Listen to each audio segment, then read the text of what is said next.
Let's go, ghouls! I'm Kat Pinning, and this is Cat's Got Your Terror, where I tell you and a guest in my manner of death something that I find terrifying, so I'm not the only one with nightmares.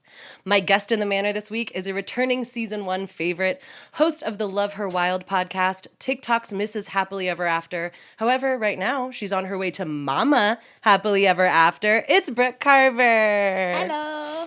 Oh my goodness, I'm so stoked that you're here, Brooke, because the topic that I have for you today. But first of all, the last time you visited the manor, we talked about reincarnation, which actually recently producer John said was one of the most mind-blowing episodes for him. And a lot of people reported back to me and said that that episode was just crazy. And especially because like you had your real life story to add to it, which was chef's kiss. But to you and I, reincarnation and those things are just all in a day, which is why I thought you would be the perfect person to discuss theories on this week's topic with me. Have you heard of glitches in the Matrix? Oh, have I? I love glitches in the Matrix. Come at me, bro. So just to tell anybody who doesn't know what glitches in the Matrix are, glitches in the Matrix is the phenomenon used to describe when the simulation we're living in glitches, causing something to occur out of character or out of timeline. But now it's just kind of become a catch-all for when anything happens that defies time, physics, or logic.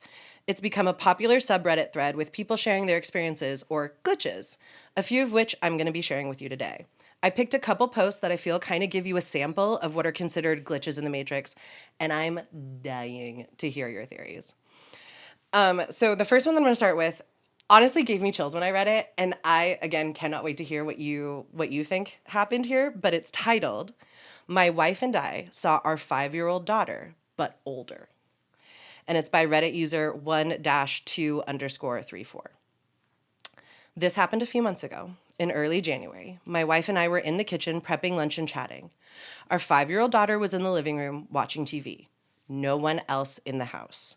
We live in a 2-bedroom apartment, and the layout of the house allows us to see a bit of the corridor and the hallway outside of the kitchen door. My wife was cutting up food, and I was sitting behind her. As we talked, she started to turn around to face me, but stopped midway, staring at the kitchen door. She froze up completely, and I remember asking, "What is it?" She let out a loud gasp, and then I instinctively looked towards the door as well. I saw a brief glimpse of what seemed like a person turning the corner towards the living room. It happened very fast, but I was sure I saw someone. I panicked. My immediate thought was, holy fuck, someone broke in. My daughter's alone in the living room. The only thing I thought of doing was grabbing a knife. I yelled at my wife to call the police, and I rushed into the corridor and into the living room. And there was nothing. My kid was just sitting on the couch, watching Bluey. She looked at me and asked, "What's up?" with a confused expression. Mind you, I had a knife in my hand and probably looked crazy. I tried to play it off and asked if she saw anyone come into the room. She hadn't and was clueless about what I was talking about. I searched the living room and the rest of the house. No sign of a break-in, windows closed, and we live on the 3rd floor. If someone had tried to escape that way, they would have fallen really bad. I checked everywhere. Wardrobes, behind curtains, the front door, nothing. No signs of entry, and the front door was totally closed, and we didn't hear anyone come in or anything of the sort. This all happened within maybe 10 minutes. I went back to the kitchen where my wife was crying. She had frozen up and didn't call the cops. I calmed her down. She got scared so bad she couldn't even speak properly. When she calmed down, she explained to me what she saw. I personally only caught a very quick glimpse of the thing turning around the corner. However, my wife says she got a good look at it. She says she saw what looked like a tall woman dressed in a floral dress and high heels walking across the corridor. Neither of us heard any sound, though. She said the woman stopped when she understood she was seen, looked my wife in the eyes, and my wife swears the figure looked like our daughter, but older. This happened in the space of seconds, when she first froze up in shock. When my wife gasped, the woman hurried and turned the corner into the living room. I only saw the last part. If I hadn't caught a glimpse of it, I would ask my wife to go into therapy or something, but I know something was there. We never figured out what we saw, but it was definitely the strangest moment of my life, and I know it happened. So cool. So what do you think happened, Brooke? Well, I feel like it could be a number of things. Right. There's 1,000 options. So one, yeah, it could be like a glimpse of her older, could have been her highest self popping in. However, it's extra weird that both of them saw it. Right. That's what I think is interesting. Right? So, like, if it was just the mom, you're like, okay, maybe mom's a little clairvoyant. Right. She's in tune with her feminine energy. She's picking up on her daughters. Yeah. Like, maybe we're whatever. However, if we're talking about glitches in the Matrix and all things that are happening and could happen are happening all at once, it literally could be a, like, blip into an alternate reality. You know, like, they could have just, like, timelines blipped over real quick, and here it is.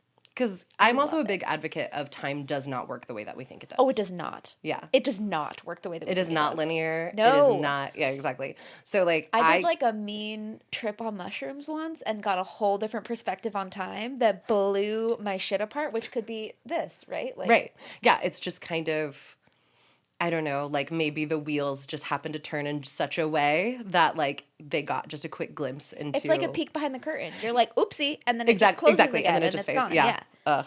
And, like, again, the fact that they both saw it is what's so crazy. Like, well, okay. So are you ready? I've got so many stories for you, so I'm going to just turn around and give you one real quick because this is similar in that it's kind of edging on Mandela effect. Okay. But personal story. So my dad, when we were, I don't know, I was probably like 6 or 7 years old. My parents went to Thailand on a business trip.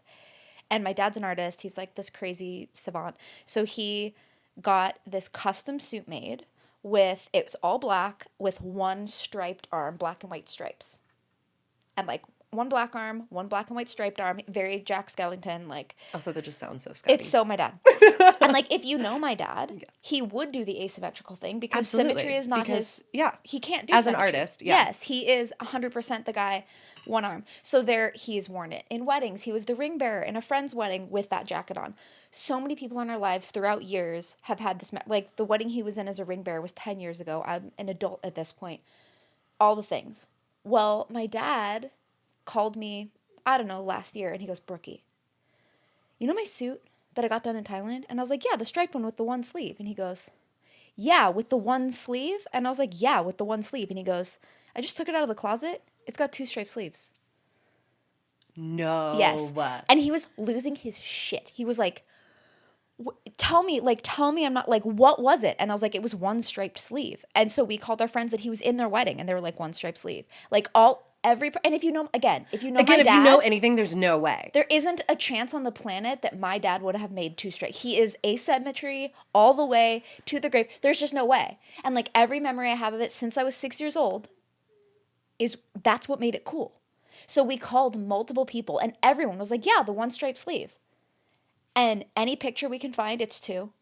It's now 2 in the closet, and it literally, like, broke his brain in half because it is absolutely not what it was. Okay. And it was for sure that way. And so he's like, what happened? Did we, like, slip a timeline? Oh, 100%. Was there a glitch? No. Like, what did we do? There's a slip because there's too many things happening like that. Because I read another story where a guy wrote and said that, like, all his friends remember that his car was blue. It was like an iconic thing that his car was blue. Yeah. And growing up, all this stuff. And then he said, looking back at pictures from high school, all of a sudden the car's green. And everything. Like alternate timeline. Exactly. And I was just like, oh, and then like the whole Berenstain Bears thing has been freaking me out. Well, have you looked at like CERN? Like there's the whole thing with CERN and they turn on the thing and something happened and like, did we just like merge a timeline and certain things? I don't know. So I don't know. This kind of fits into this though. Because this next category, these next 2 stories kind of fit into the category of slip timelines. And they freaked me out so much. And I couldn't decide which one was better. So they're both getting included. And anyway, the first title is I Died Last Night, But I'm Still Here. Okay. And this is by Reddit user LiquidGold83. So this actually happened last week. It just took me some time to come to terms with it. I got a phone call from my next door neighbor in the late evening asking if I can help him move a mattress into his upstairs. His mom is ill and has a big, heavy sleep number bed. I, of course, ran over to help because they're great neighbors. I get over there and his friend, who is also a priest, was there to help. I helped them figure out how to separate the mattress from the bed so we could fit it up the stairs. We get it all moved up and back into place when my neighbor asks if I can help them move an armoire upstairs too. I think nothing of it, and we pull it out of his travel trailer and start bringing it up the stairs of his house. This is where I died. The front stairs were 11 steps. I was on the lower end of the armoire, about 6 steps up from my neighbor when his friend loses the handle on the armoire and it comes crashing down on me, and I fall backwards towards the pavement. I then wake up in my dining room with my phone ringing and my wife asking if I'm going to answer it. It's my neighbor asking if I can help move a bed upstairs for his mom. I go over there and I meet his priest friend again, as this has not been the first time I met him. I say I can help with the bed, but I cannot help with the armoire. My neighbor says, "How'd you know about the armoire?"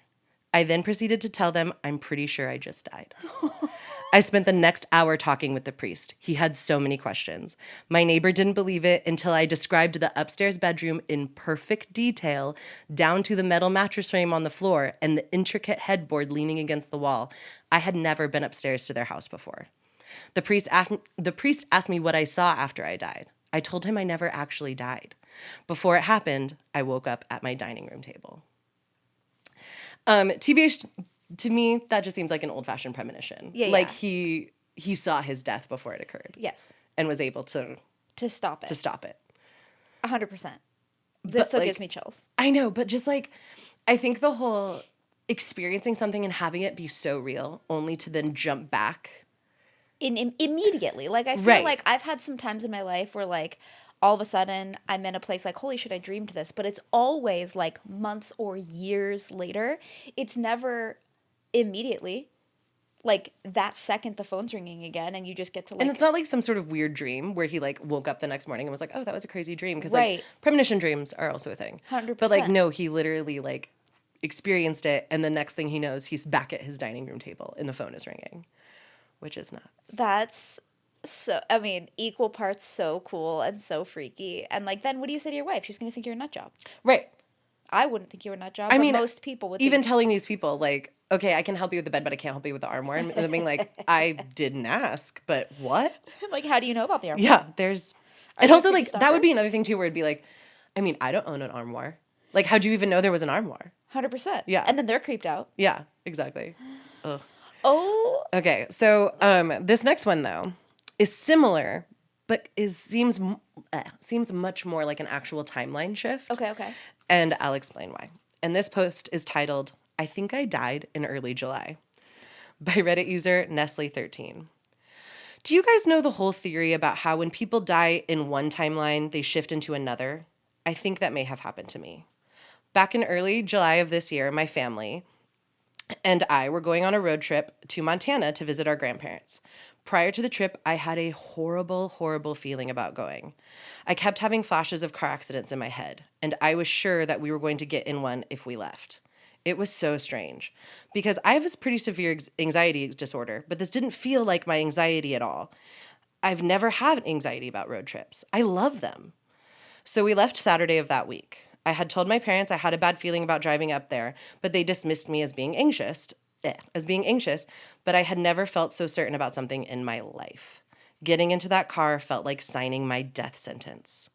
So we get about 6 hours in, and at this point, I start to think I was being ridiculous, and a wave of calmness washes over me. This is when shit gets strange. My dad passes an underpass, and everything just shifts. I feel like I saw everything in slow motion for a whole 4 or so minutes. My parents were joking beforehand, but their faces moved so slowly. And then the light in the car started to shift. This was the scary part because I thought I must have been going insane. For a few seconds, there was a huge illumination of light into the car. And I looked at my family and could not tell who they were or what they meant to me. And then it's like everything just came back. The light shifted back, I knew who everyone was, and I felt something imperceptible has changed. I closed my eyes and tried to make sense of the past few minutes, and when I reached back to remember, I saw blood, our car, and another minivan in shambles on the side of the highway right beyond the underpass, and mangled bodies. I remembered sensations I should not have known. What spattered brain matter looks like, the smell of something burning, the way I couldn't breathe. But this never happened.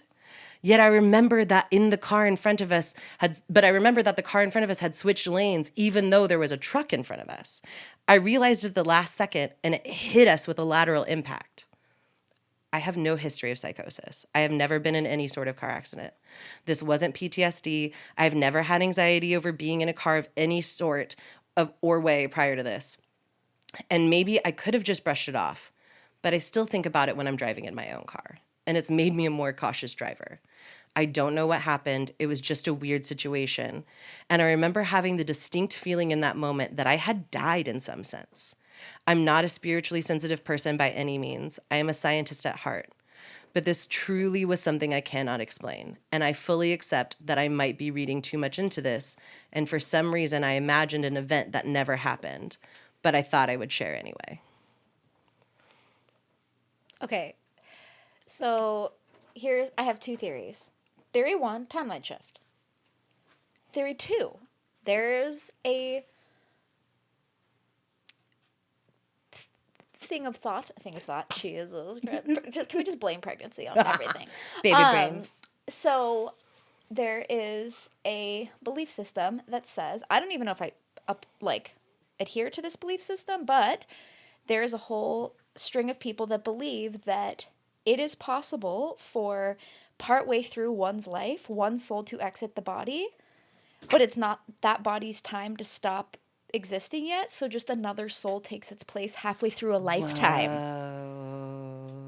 So, like, there's a total, because, like, as you're saying, like, she's going through this shift where, like, she doesn't even know who they are anymore. Like, who are these people? And then she has memories that she didn't have. Like, it could have just been, if that's a thing, it could have just been another soul being like, oh, but your body's not done yet. This soul is out, but this now is in. Okay, see, that's why I brought you on here. Yeah, see, that's why I brought you on here, was because I wanted to hear those theories. And yes, conspiracy theories. But see, that would make sense, yeah, as to like why, because I was thinking like if it's a timeline shift, then her all of a sudden not recognizing and not knowing the family that is in the car is because like that is not her family. Because if there's alternate timelines and there's alternate families, Totally. you know? But then they come back. But then, I mean, it could be either way, 50-50. Right, And I also don't exactly. really love the idea that happens. No. The whole soul No, that's thing. terrifying. It's terrifying. No, because again, it's like, like, oh, I'm that's just walking me. around one day and I'm existing as me, and then all of a sudden now someone else just gets to inhabit my meat suit. Yeah, no, thank you. No. Like, I want to I take worked this really one hard all on the this way meat out. suit. Yeah, 100%. I want to go to the end on that. I'm seeing it through. Oh my gosh, that's crazy. I mean, again, like that would explain the whole like, and the light. I think the light too is really interesting. That all of a sudden Well, just and then like this coming in and light having overtakes. these memories that like clearly didn't happen. That having very intense, like her saying like that the feeling of like not being able to breathe. Yes. And like that's just Like, you don't just make that shit up. no. I mean, I hope Do not. you? I mean, if you do, you're really, really creative. Damn. Okay, so the final story I want to discuss was actually first posted in Glitches in the Matrix subreddit 9 years ago. Okay. But of course has now gained popularity due to TikTok, with people referring to it as the red lamp story.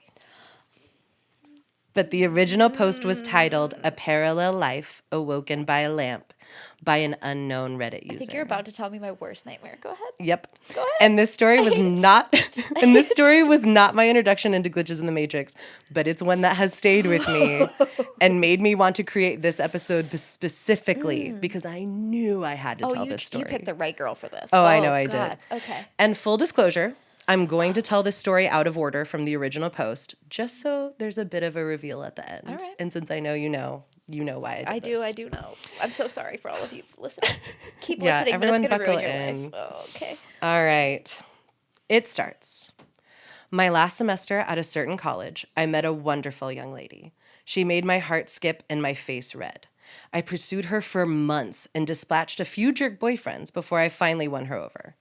After 2 years, we got married, and almost immediately she bore me a daughter. I had a great job, and my wife didn't have to work outside of the house.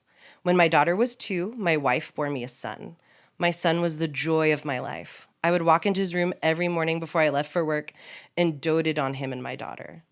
One day, while sitting on the couch, I noticed that the perspective of the lamp was odd, like inverted. It was still in 3D, but just wrong.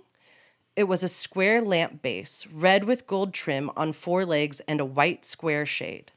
I was transfixed. I couldn't look away from it. I stayed up all night staring at it. The next morning, I didn't go to work. Something was just not right about that lamp. I stopped eating, left the couch only to use the bathroom at first. Soon I stopped that too, as I wasn't eating or drinking. I stared at that fucking lamp for 3 days before my wife got really worried. She had someone come and try to talk to me. By this time, my cognizance was breaking up and my wife was freaking out. She took the kids to her mother's house just before I had my epiphany. The lamp isn't real. The house is not real. My wife, my kids, none of it is real. The last 10 years of my life are not fucking real. The lamp started to grow wider and deeper. It was still inverted dimensions. It took up my entire perspective, and all I could see was red. I heard voices, screams, all kinds of weird noises, and I became aware of pain. A fucking shit ton of pain. The words I said were, "I'm missing teeth," and I opened my eyes. I was laying on my back on the sidewalk, surrounded by people that I didn't know. Lots were freaking out. I was completely confused. I was assaulted by a football player for walking where he was trying to drive. Note, he was 325 pounds and I was 120. At some point, a cop scooped me up, dragged me across the sidewalk and into the grass and threw me face down in the back of a cop car. I was still confused. I was taken to the hospital by the cop who didn't want to wait for the ambulance and given CT scans and shit. I went through about 3 years of horrid depression. I was grieving the loss of my wife and children and dealing with the knowledge that they never existed. I was scared that I was going insane as I would cry myself to sleep hoping I would see her in my dreams. I never have, but sometimes I see my son. Usually just a glimpse out of my peripheral vision. He is perpetually 5 years old and I can never hear what he says. And then that's how the post ends. So the first time I read that story, it really impacted me. Just the feeling of having lived 10 years, which is the length of my marriage. Just to imagine that if I woke up one day and to find out that the last decade of my life never happened, that it was just some sort of horrific accident, would have me going crazy. But apparently, this has happened to other people as well, because the comments on this post are other people sharing similar stories of experiencing alternate lives while unconscious or while dreaming. It haunts me.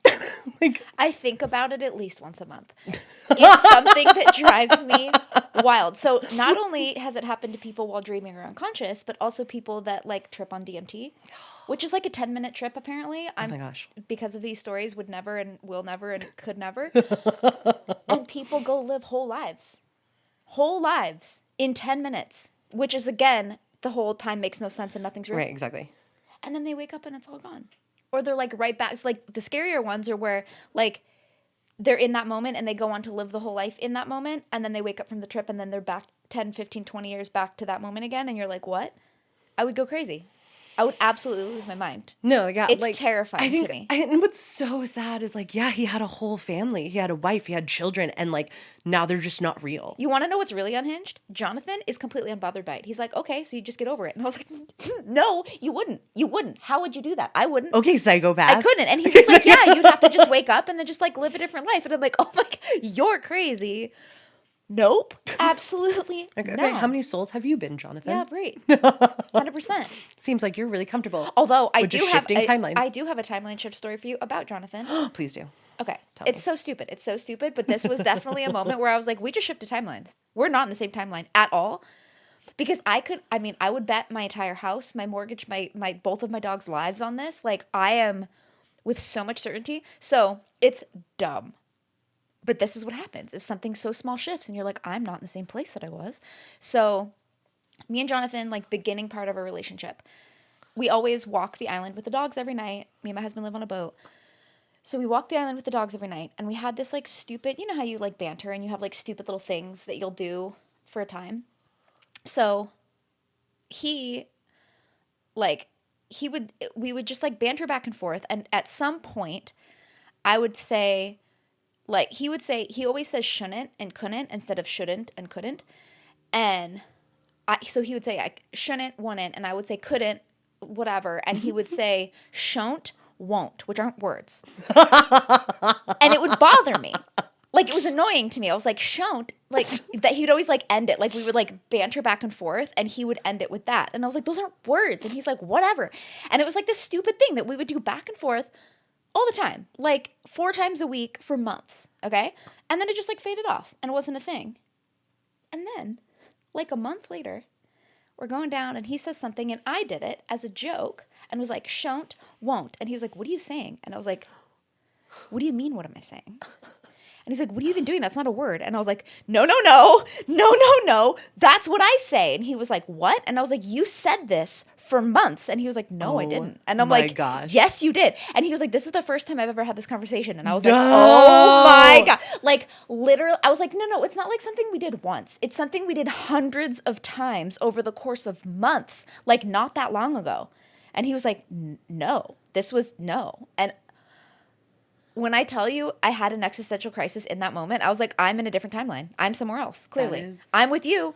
It has to have been like half a hair off because my life's the same. Right. Or so I think it is. But I know. Like this.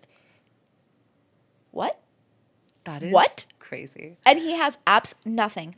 Like, Oh my gosh. he full certainty. Swears up and down, never said it. Swear. And I'm like, no, Oh no, my no. gosh. Like, I would die over this fact. Like, I I know. will die on this hill. I know. That is crazy. Nothing.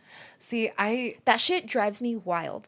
I've just been like, I'm not gonna lie, I would say for the past 5 years, I've just had this feeling like this is wrong. Like something is wrong. That like I'm not like it's a weird like I've just been having this feeling like this isn't something is wrong. You're somewhere where you weren't originally. Exactly. Yeah.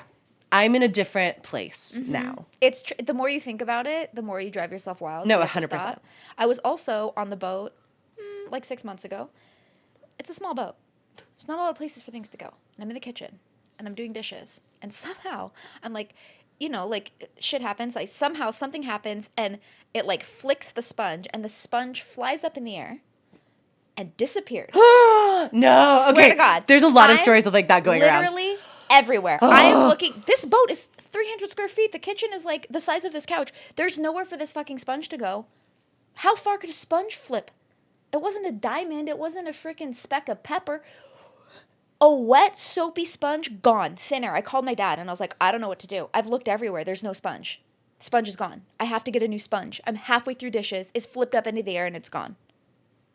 There's a story. There's a story on TikTok about a guy who waffles. He knows he put waffles in the toaster. He's like, the box is in the trash. He's like, I have the box right here. I took the last 2 waffles and threw this box away. Where are the waffles? He's like, I kept waiting for the toaster to go off and it never did. The shit drives me wild. I know, it's crazy. I think the biggest fear, going back to the lamp story, is that lamp story. okay, shifting timeline's fine as long as my new timeline still includes my husband and future child.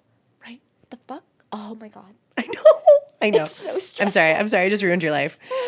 Well, before you dearly depart from my manner of death, is there anything new for Love Her Wild on the horizon? I know you've been busy cooking up new courses and stuff. I have. So for all of you spooky witches, goblins, ghouls, and glitches, I have been developing my mediumship skills over the last 1.5 2 years with my mentor. Exciting. So I now offer readings if you want to talk to the spiritual and get witchy with it. I do that now, which is super fun and wild. It blows my own mind as it's happening when confirmations come through. It's so fun. I mean, and I've said it before, you're one of the most naturally intuitive people. So like none of this shocks me that of course now like you're starting to do these in-depth readings. It 100% shocks me still. It's so cool. It's like it's because I'm also, people think like, oh, you're relaying this information to me, but like I'm experiencing it at the same time you are, because it's not like I'm going somewhere and like writing it all down and bringing you. It's like happening at the same time. Because you're channeling. Correct. Yeah. So it blows my mind just as much as it blows your mind every single time. And I still am every time like, hope something's there. Like, I don't know. And then it's like, it's so cool. It's my very favorite thing. Well, as someone who knows Brooke very well, I would say she's one of the most intuitive people, and absolutely get a reading done by Brooke. And I'm sure you're going to like what you hear, hopefully. Unless it's really bad, where in which case, then she can't help you. That's not her fault. It's not bad. If you, yeah. We don't, nope. Whatever's for the highest and best. I'm not a spooky. Exactly. There you go. I'm the bright You're white channeling, angel of yeah, exactly. the You're manor, channeling right? angels and talking to higher selves. I'm talking to, I'm anything for the highest and best. I don't want you to give me grim and nope. We don't go there. See, and that's why I probably won't become an intuitive, is because I would probably get all the spooky stuff. I don't want the icky stickies. No, thank you. See, and No. that's I don't play that way. That's what I specialize in. It's been so great having you, Brooke. Thank you so much for joining Thank you for having me. and thank you for picking such a cool. This is like so fun. Of course, this is the perfect topic to talk about. Always. I love it. And thank you, my little bats, for listening or watching or both. And wait, has that lamp in your room always looked like that? Till we meet again. Happy terrors.